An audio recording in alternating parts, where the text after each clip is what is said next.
Hey everybody, Jason Burmis here, and with all the turmoil going on globally, especially in the Gulf, and now an announcement of Trump Heights in the Golan Heights region of Israel, I thought to myself, let's get the President of the United States on and see what the hell is actually going on. Mr. President, are you there, sir? Jason, I'm here right now. It's so unbelievable. I had an incredible weekend. So many amazing things are happening right now. It's kind of hard to believe. We're in a state of total disbelief. But my good friend Bibi Netanyahu, who's a great guy, and I'm confident he's going to weather the storm over there in Israel, decided to give me a great honor by naming a section of the Golan Heights after me, the Trump Heights. It's going to be a beautiful, beautiful area. We're going to develop it. It's going to be so amazing.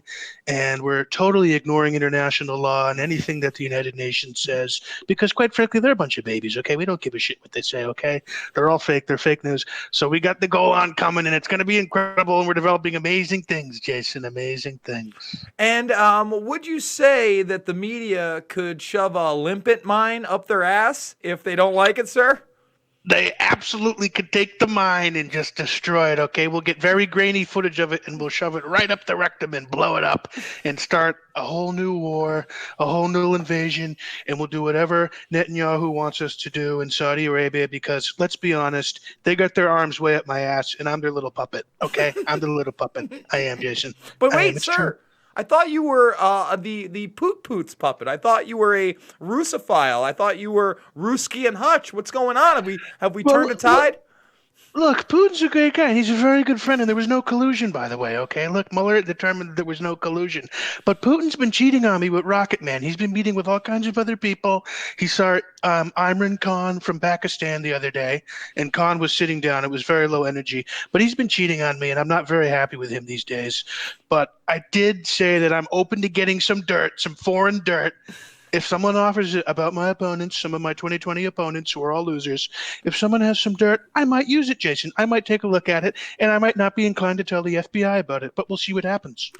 This is great. We're going to get into all of these subjects with Eric Jackman, the world's numero uno, number one Trump impersonator, because Big Donnie didn't want to come on. I couldn't get Mikey P.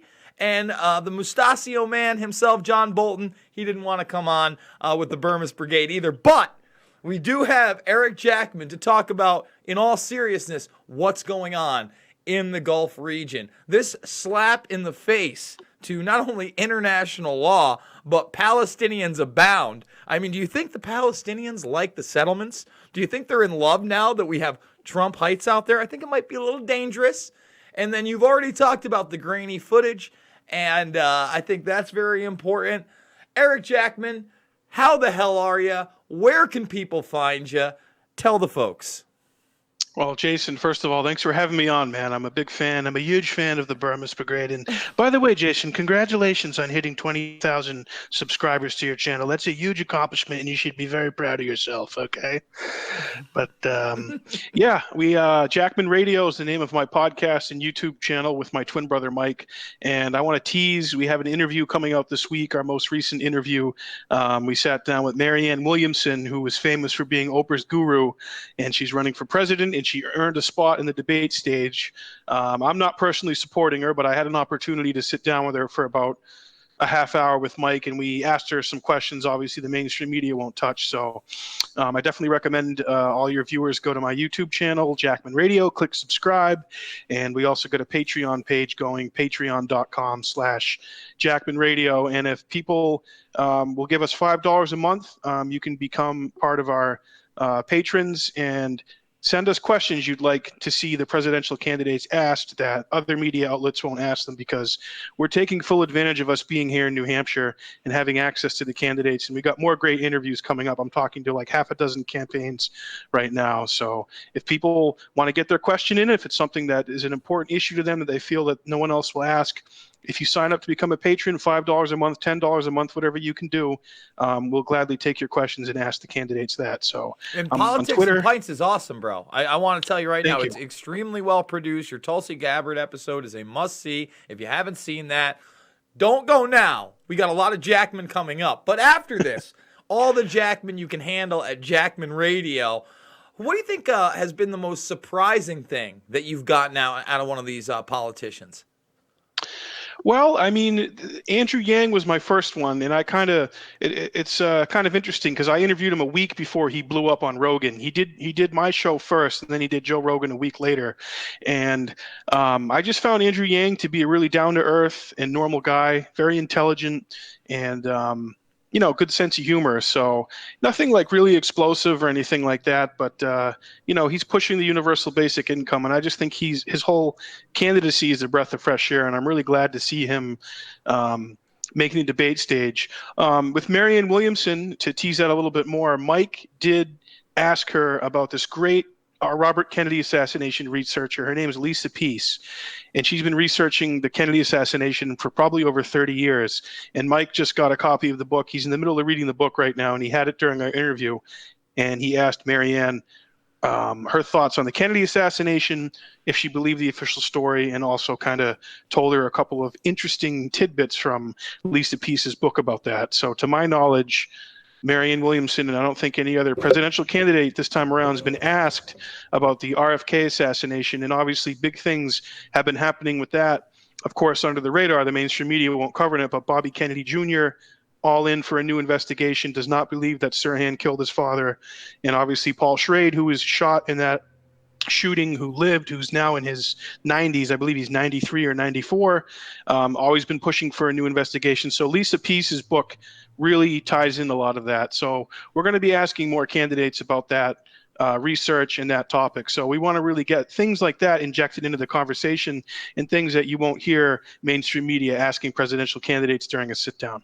Well, that's awesome, man, and that's what it's all about. It's all about asking those questions that aren't set up beforehand, that you're going to get possibly an honest response or an off-the-cuff response, because that's what we see so much of in the media, and especially when it comes to this latest situation in Iran. I recently did a video on Fox News being the only one to ask the obvious question: is this a setup? Why in the world would Iran do this? And when it's Fox News, it's not MSNBC, and it's not CNN, the supposed left-leaning channels. And all of these people like Adam Schiff, who's supposed to be the mortal enemy of Donald Trump, well, he agrees with him on Iran. It's really crazy and kooky stuff. So now that we have Mikey Pompeo, on the heels of a nice little Bilderberg trip, a speech at a castle, going out on Father's Day and saying, look, it's indisputable. These people have done it. We will be lawful. He's already given presentations on the Military Authorization Act of 2001, which was passed 7 days after 9/11, and says that they could use that as a tool to militarily strike Iran.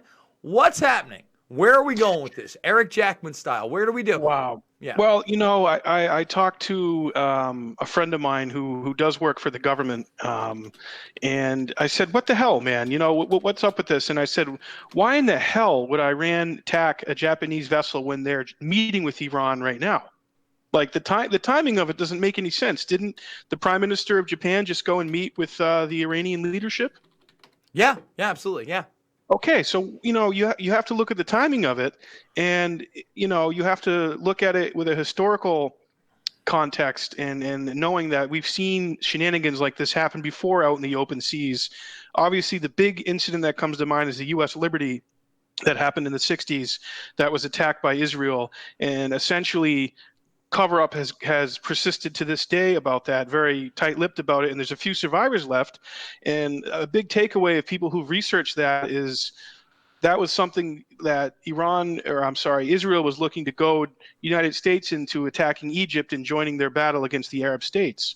So history repeats itself, and the sense I'm getting from this right now is that you can't rule out that maybe Saudi forces or Israeli forces or some kind of nexus of that with black operators were involved in this and made sure it happened. They used whatever cutout group they could, set up some dupes, whatever it is. I mean, we know these are the people who are the best in the world in the history of intelligence operations at doing stuff like this, making it look like it's another entity when in fact the real people who are doing it are obscured.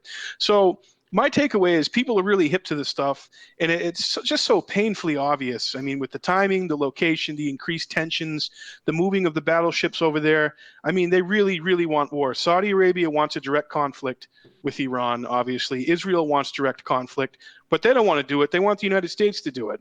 So people who are involved in that kind of stuff are going to do whatever they can to, you know, come up with something, some kind of spark to say, we need to deal with Iran right now. We need to go in there. We need to attack them. And, my friend who I mentioned, is former military. He said, and he fought in Afghanistan with the army. And he said that trying to fight Iran would be a complete disaster. It would be a catastrophe. Iran is a freaking fortress and they're no joke. So this That's could what people trigger don't a understand. nuclear They think Armageddon.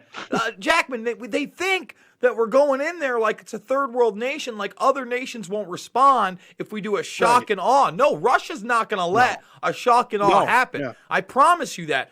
And, talking about the high seas, you mentioned the USS Liberty. Two other instances, obviously the Gulf of Tonkin, very infamous to get us into Vietnam. But there are a lot of questions surrounding, remember, the Maine. That incident. And so these things do have historical reference and have been tried successfully several times over. The problem is right now, they're showing us a 240p 1984 VHS style video of what appears to be a boat and some people on it going and taking off the suspected quote unquote limpet mine. All right. But somehow we don't have any video of them putting these mines there. And there's no evidence that it was an exploded mine. So let's say they're telling us the truth, that that's actually the Iranian Revolutionary Guard, and they're taking a limpet mine or whatever that is off the boat. So fucking what? That's a reconnaissance mission. That's not an act of aggression. If that's the best you've got, it's no wonder that the United Kingdom and Saudi Arabia are the only ones signing off on your bullshit. And when Mike Pompeo gets up there and says that these attacks are definitely Iran, he can't keep a straight face, and he's biting his tongue, and his voice is cracking. Meanwhile, there's video of him laughing in public about how he was the head of the CIA and he took courses and was encouraged to lie, cheat, and steal. Well, guess what, guys? Fuck you. Why should I believe you? That's absolute insanity. Dark Matter Door, thank you so much for the super chat. I am not a legend, but I shoot out my AUS. Hey, man, I am more worried about that Military Authorization Act of 2001 that I knew that they would use till the cows come home, that it didn't matter what administration it was under. And these guys like Pompeo and Bolton and Haspel, they have been frothing at the mouth for the better part of 2 decades to go into Iran. So I guess my next question is, does this get sold throughout the summer, or are we just going to be off to the races? Because I feel like I just found out today, I confirmed it, July 10th to the 28th is going to be the Bohemian Grove, notorious right-wing encampment. Much policy has been discussed there. I think that you have an opportunity to sell this to a lot of different people that may not be on board over those 2.5 weeks. And I guarantee you there will be big players in the Trump administration out there. And hey, old Henry Kissinger, he made it out to Bilderberg this year. Does he make it out to Bohemian Grove? I don't know, Eric. I mean, I can only hope so. If I was there, I would hope that he'd bring his coconut bra to dance around in and, whatever call boy he can find. But, I mean, Trump, I feel like Trump does not want war with Iran, man. He recognizes that he's got these forces around him and the bubble. It's referred to as the bubble in D.C. The foreign policy establishment, your amalgamation of the Pentagon, your arms manufacturers, your think tankers, your neocons, all those people have essentially been reading from the same frickin' script, going all the way back to PNAC, the Project for New American Century. So I don't know that this little dust up in the Gulf is going to lead to all-out invasion or war, but what is scary about it is there could be a bigger event that happens and maybe something closer to the homeland. Maybe, God forbid, something happens in America, which would be a nightmare and be horrible. Do they set up someone and attack something in the United States? Do they attack a military target somewhere around the world or at a base near there? I don't know. We hope it doesn't happen, but we know that the people involved in this and the people that continuously push for war are always the people who make the most from war. So the American people, and I think the international community at large, is waking up and getting hip to their game. They're realizing that these people do this kind of shit to try to pull the wool over the eyes of us, and then they have their media campaign and their concentrated media efforts with all their assets in the media, like your hacks trying to sell you the war. So I just feel like if we have a repeat of this like we saw leading up to Iraq, man, we're doomed. We're totally doomed if there's no real resistance in the Congress. I mean, obviously, I talked about Tulsi Gabbard last time I was here. I feel like she's a true resistance to the war, the military-industrial complex, and she's speaking out loud and clear about this escalation happening with Iran right now. And you mentioned Russia, and she's saying other nuclear powers that are going to be brought under the table and brought involved if there's a direct conflict with Iran. And Tulsi said Saudi Arabia, and she mentioned Netanyahu would love nothing more than for the United States to attack Iran. So I would like to be a fly on the wall or a fly on the redwood tree or an owl in a redwood tree at Bohemian Grove. Does Trump go? I mean, a lot of Republican sitting presidents have visited there, and it is a long period of time. I think we have to look and see if he has anything scheduled in Northern California over that time period and whether or not he disappears, because I think there's a possibility he goes. And before we continue, I want to thank Flick Off. Flick Off says, keep it up, Jason. The rise of trolls in the chat prove you're getting the right info out. Oh, the trolls are a-coming. And guess what? The trolls are a-coming. They don't get fed by Jason Burmis. We don't feed the trolls here. We ban the trolls. We say, bye-bye, we'll see ya. How does President Trump feel about trolls, Eric? Well, look, I think trolls are disgusting. When I hear the word troll, I think of that fat, ugly pig, Rosie O'Donnell, okay? She's a complete slob, and she's a total troll. I also think about that ugly, ugly little boy, Rachel Maddow, who's on MSNBC. He's an angry little boy and an ugly little troll. So don't feed the trolls, Jason.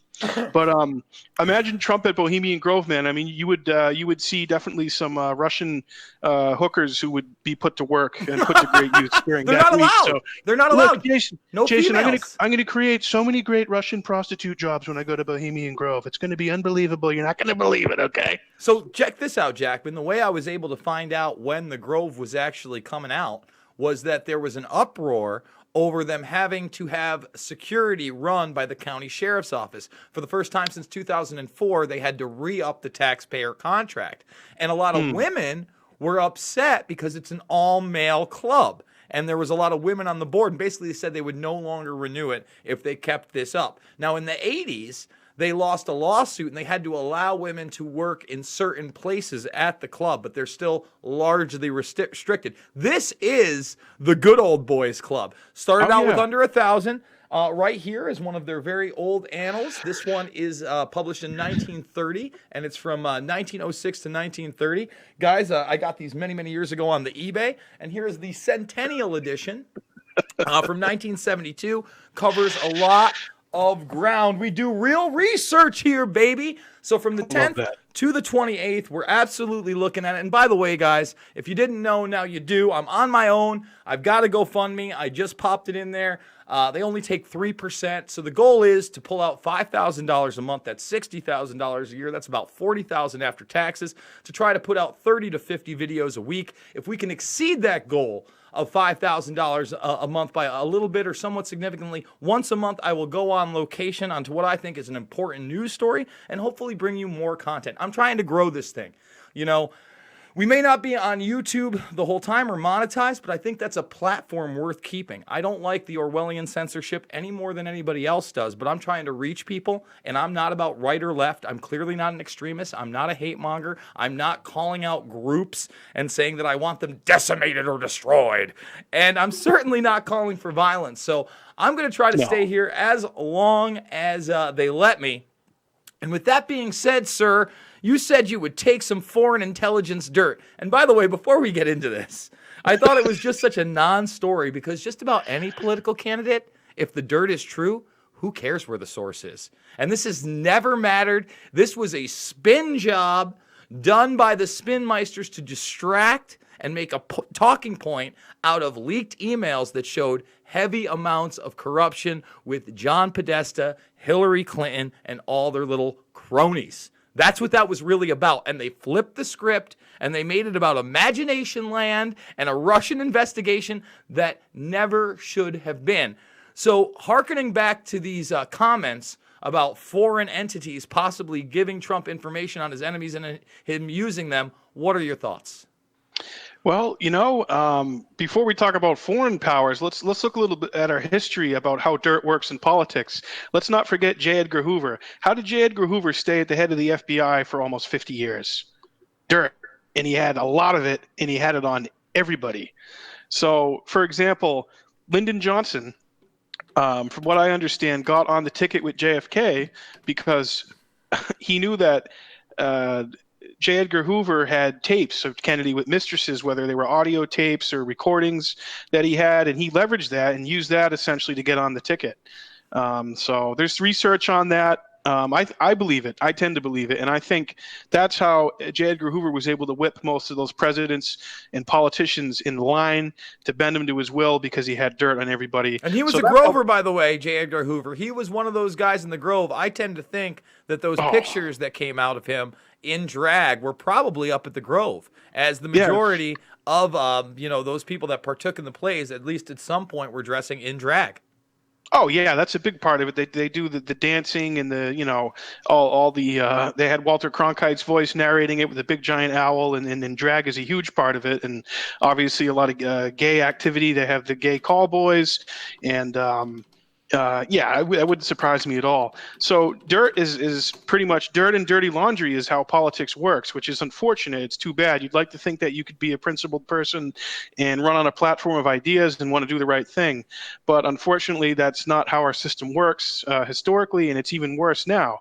So foreign actors will have a candidate in an American election who they prefer over the other candidate. And we know, obviously, the Russians and Putin wanted Trump. He was their favorite guy. And Putin and the Russians could have their reasons. Maybe they felt he was a better negotiating partner. Obviously, Putin and Hillary and the Clintons are no friends, even though they've done business together. And obviously, when Hillary was Secretary of State, they had many dealings and coming together. But America has done it so much, and we've meddled in so many other countries' elections and coups and all kinds of black operations and fuckery that it's kind of hard for the United States to wave a finger of a holier than thou mentality and morality.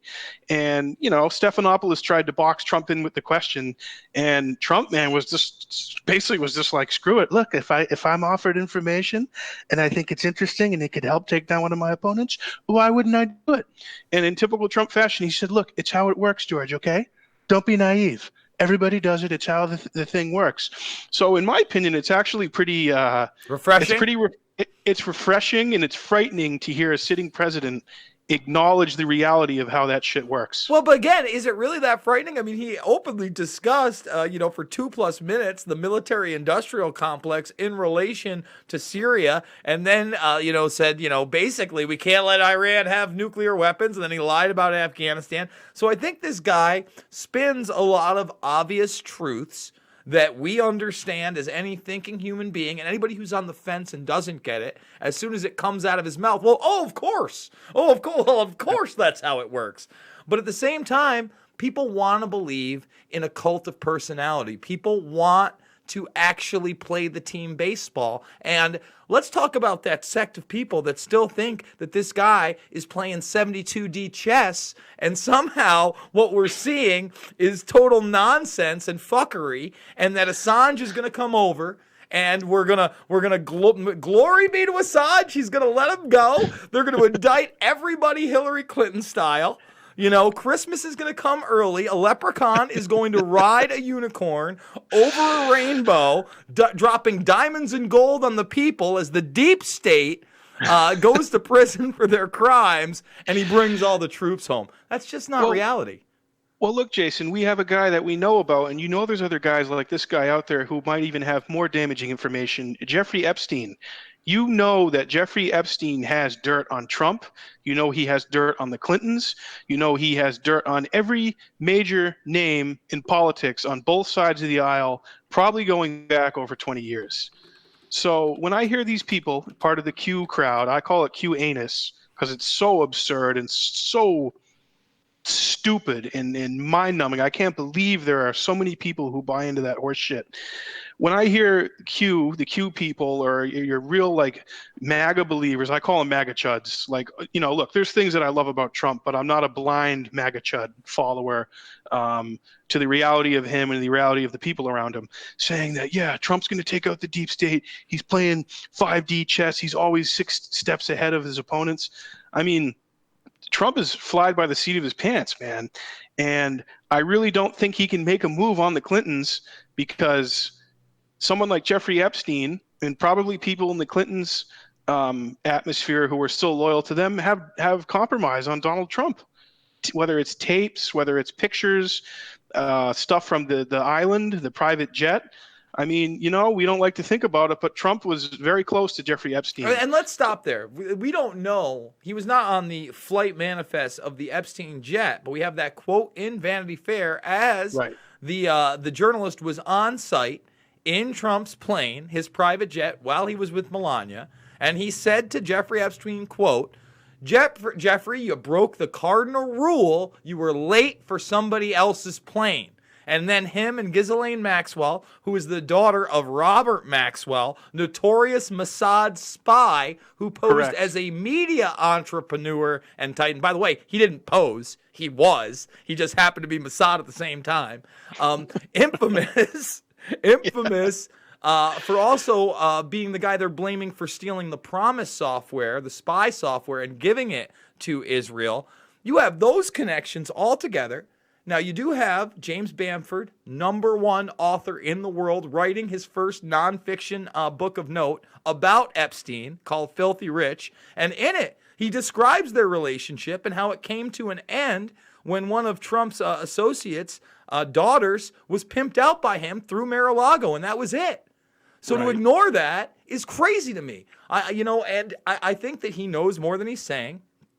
Soledad O'Brien, who's a very long-time media personality. I did a story on this, but she tweeted something out about Epstein and how after he'd already been convicted and he'd done his jail time, he decided to have a little dinner party. Let's have a little dinner party. And a lot of notables showed up. And Steve Bannon just met with Epstein prior to the primary election that we just had. Steve Bannon, who used that as a talking point on the way to get Trump elected. So that's the kind of chicanery and tomfoolery and doublespeak these monsters use. And we have to be aware of that. We can't give them a pass. They all associate with one another like piranhas and sharks in a tank. That's right. As George Carlin said, it's a big club and you ain't in it. So and Trump even was quoted in, I don't know if it was the New Yorker or New York Times. Hey, look, Jeffrey Epstein, been a very good friend of mine, and there's no doubt about it. He loves his social life and he loves beautiful women, even younger, on the younger side.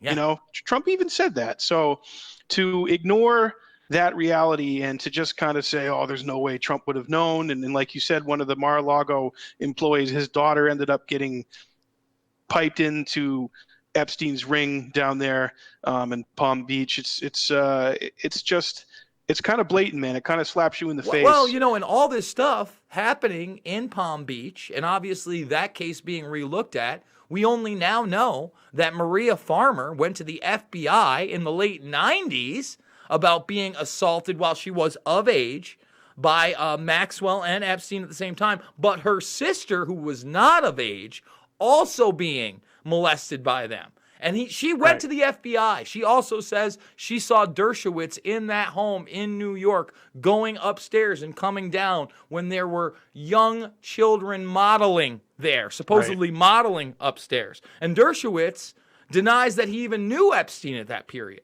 Now, we didn't know that the FBI was even involved in this case until after the Palm Beach allegation. So what does that tell you? Well, it tells you we got a fucking corrupt system. When we got A.G. Barr recusing himself, Eric, of everything Epstein because his previous law firm Keller and I forget what it was, worked on the Epstein case on behalf of him, and he's forced to recuse himself, well, that's a problem.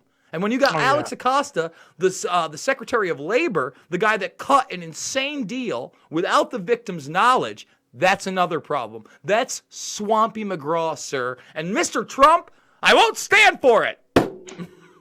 Well, neither would I, and we don't have rose-colored glasses about it. I mean, the ball's on Dershowitz to go on The View with that fucking snake oil smile of his and claim total innocence when we know he's not innocent, man. We know that guy's lying through his frickin' teeth. You know, he's been a fixer for the elite, a cover-upper for rapists, for murderers, for, you know, X, Y, and Z, you name it. He's part of the club, man, but a lot of people are seeing through it. And I just feel like the frickin' dam has to burst soon, man. There's so many credible witnesses and girls who've come forward, backed up by so much evidence. It's mind-blowing, man, that the more people haven't gone down by this thing. And, you know, you wonder, like when Kevin Spacey got popped, we know that Spacey was on Epstein's jet, correct? Yeah, oh yeah, a ton of times. So when Kevin Spacey made that creepy as fuck video with the coffee mug, you know, looking into the camera, kind of playing Frank Underwood, I kind of wondered if he was signaling to other high-level politicians and celebrities and what have you who were caught up in that world that Spacey might even have dirt on or knowledge about, saying, look, you can't throw me to the wolves here because if I go down, you're coming down with me. Well, look at these pictures behind me. This is Spacey having a very long relationship with Clinton, who he was on that jet with many times over. Clinton confirmed 26 plus times while he was at the White House. Look at how long. This is while he was president. There they are hugging one another. These guys were very close. He actually used that Frank Underwood character to portray sides of Clinton. On top of that, they actually did the Bohemian Grove ceremony while he was president in, I believe it was the 5th season.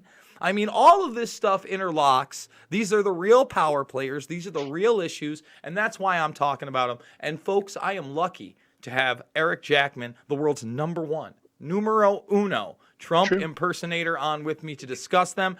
Jackman Radio is the YouTube channel. @Jackman Radio is the Twitter handle. We're going to wrap it up, but I want to let you close it out, Eric. What do you think the most important issues right now regarding this administration are? So obviously, I'm a big picture foreign policy guy, and I know we spent a lot of time talking about Iran today. You know, we didn't really mention China and what's going on over there with Hong Kong and the protests.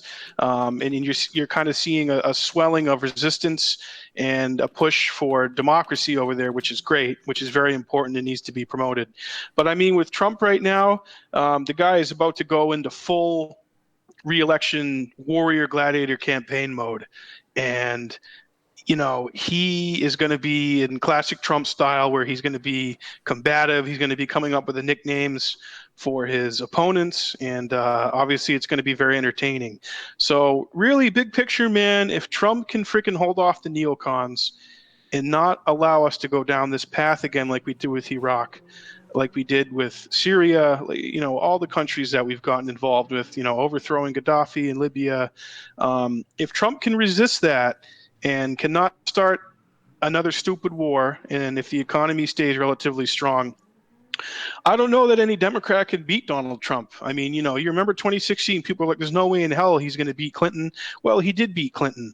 And if the Democrats don't nominate somebody like Tulsi Gabbard or Bernie Sanders or even Andrew Yang, in my opinion, a problem solver, I don't see them beating Donald Trump. I just don't see it happening, seeing them run on identity politics and emotion-based politicking. I just don't see that happening. And as I mentioned before we started recording, I would love to see if someone asks Trump more about these comments he made about 9/11, saying, by the way, Iraq did not knock down the World Trade Center. It was not Iraq. It was other people, and I think I know who the other people were. So I hope there's some follow-up on that, because what is Trump signaling there? Is he signaling that he's going to further expose how Saudi Arabia and the royal family and Bandar Bush and Omar Bayomi were involved and funded the hijackers, and then maybe that will lead to urban moving systems and the documents coming out about them? I don't know, man. That's wishful thinking on my behalf. Big time wishful thinking, especially when he he made an emergency order to do a 22 different arms sales worth $8 billion. And then while all this stuff happens in the Gulf, where are we bombing? Yemen. And it's not being talked about. Those Yemen strikes are very real. I wish I could believe that stuff, but it sounded a little bit like QAnon, my friend. It's QAnon. It's fake news. I mean, maybe what he'll probably try and do is say it was Iran who did 9/11, and then that will be our fig leaf to go in there. That's what. Hey, that's what Yosef Bodansky was trying to sell people in 1999 when he literally wrote the book on Bin Laden. I'm glad you said that because, guys, I'm doing so many damn videos. This is video number 5. If you're not subscribed and you like this material, you like real news, please do so. If you want to learn more about this Bodansky and this book, guess what? There's a video for it. Let's find Yosef. Here he is. He's the man that sold us the Boogeyman in 1999. Dual Israeli-American citizen, head of counterterrorism groups, you name it, was trying to sell an Iraq connection. Even then, guys, if you like independent media, like I said, I got the hashtag Burmis Brigade Media Month #1 GoFundMe going. And actually, I think I got a couple donations while we were doing this broadcast. So thank you so much. I did. Fantastic. Look at that. We're almost a 10th of the way there, which is very encouraging for me. Guys, I love doing this. It is my passion. I want to continue doing so. I will take constructive criticism, but I will never feed the trolls. And I want to thank my guest, Eric Jackman. He has been gracious with his time so far, and let me tell you, we hope to have him on again and again and again. And I'd like to get the Jackman brothers on, Jackman and Jackman, for the full Jackmonious experience. Yeah, that would be great. We get us on there, and that would be fun. And we want to eventually get you to New Hampshire, Jason, for a Politics and Pints, and sit down with you and just shoot the breeze and talk about our past activism. And we're working hard on building up our YouTube channel. So anyone watching now, please check out Jackman Radio. Just click subscribe. We're almost at 700 subscribers. Guys, we got to get to 1,000 at least. Guys, yeah, we got to listen. Look. This video is going to get 2,000 views probably. We're struggling here too. But guys, if I can't get 300 of you to go check out the Jackman, what are you waiting for? Smart guy, very insightful. His brother is too. His friends are as well. I'm not going to get into all that, but this guy is old school, and he's not too cool for school. I tried too much. I tried too hard. That being said, guys, please subscribe, smash the like button, share this on social media, and I will see you all on the flip side.